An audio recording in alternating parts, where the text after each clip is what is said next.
It's time now for a look at some of the day's business news with France 24's Cole Stangler, who's with me here in the studio. Cole, as I was saying, there are reports that that giant container ship that's been blocking the Suez Canal has been partially refloated, 80% apparently in the right direction.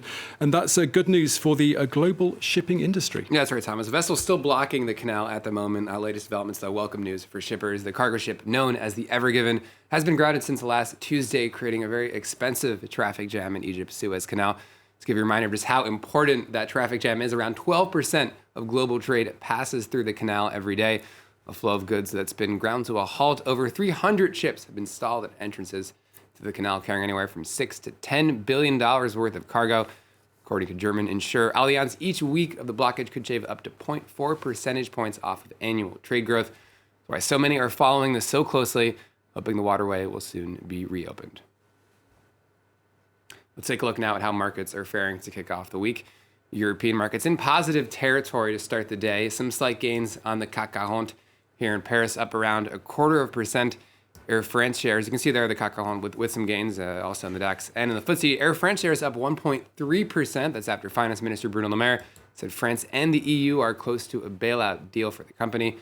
A mixed bag, though, on the major Asian indexes. Disappointing debut for video platform Bilibili. Shares for the Chinese firm down nearly 3% after its first day of trading on the Hang Seng.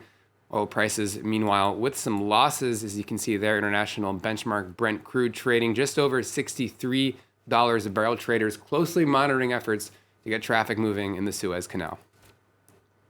Let's move on to China now, where authorities are warning that Western firms to avoid politicizing their behavior. That's right, Thomas. Last week, several were hit by consumer boycotts as after they raised concerns over forced labor in the province of Xinjiang, a group that includes H&M, Nike, and Adidas.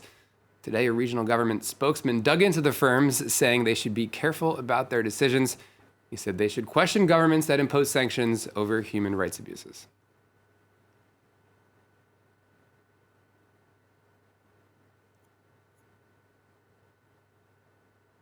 那么制裁的大棒挥向新疆的企业的时候，也会砸向你自己的脑袋。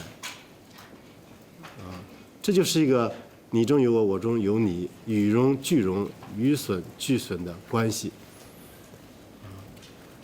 所以我想呢，就是作为一个国际性的一个这样一个企业，应该看到这一点。那么针对这样的制裁，那么 包括新疆各族群众在内的中国人民都表达了愤慨之情。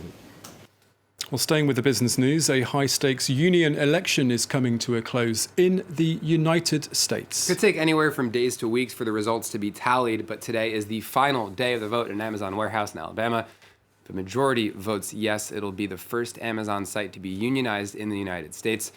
Catherine Viet takes a closer look at why that matters. This warehouse in Bessemer, Alabama, has become ground zero in a battle with Amazon over unionization. Its workers are voting on whether to join the retail, wholesale, and department store union. They're fed up with the way the company tracks its employees and angry over Amazon's response to the pandemic, something union representatives have been quick to highlight. Within 4 months, workers had had enough. They felt disrespected. They felt uncared for. When they had COVID issues, they felt like those weren't being answered. The stakes are high.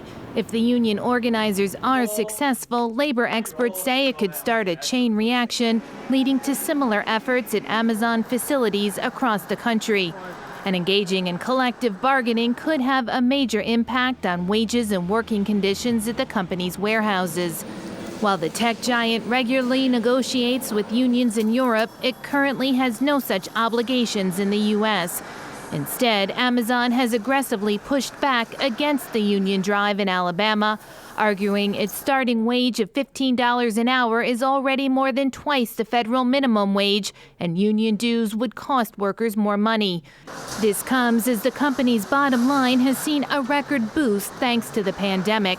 Its profits jumped by 84% in 2020, while annual revenue increased by 38% to $386 billion. The outcome of the union fight is being closely watched by other major employers, as a win in Alabama could have a ripple effect nationwide. And finally, a long-awaited trial kicks off in Paris today for French bank Natixis. It's accused of issuing a misleading statement about its financial strength back in 2007, downplaying its exposure to subprime mortgages, loans that helped trigger the financial crisis back then. Natixis was one of the banks hardest hit by the crisis in France, ultimately had to be rescued by its parent company, BPCE. Convicted, the bank could be fined 7.5 billion euros. Thomas, of course, we're in the middle of another economic downturn right now, but just a reminder that the reckoning with that last financial crisis still not over yet. Okay, Cole Stangler with the latest business news. Thank you very much.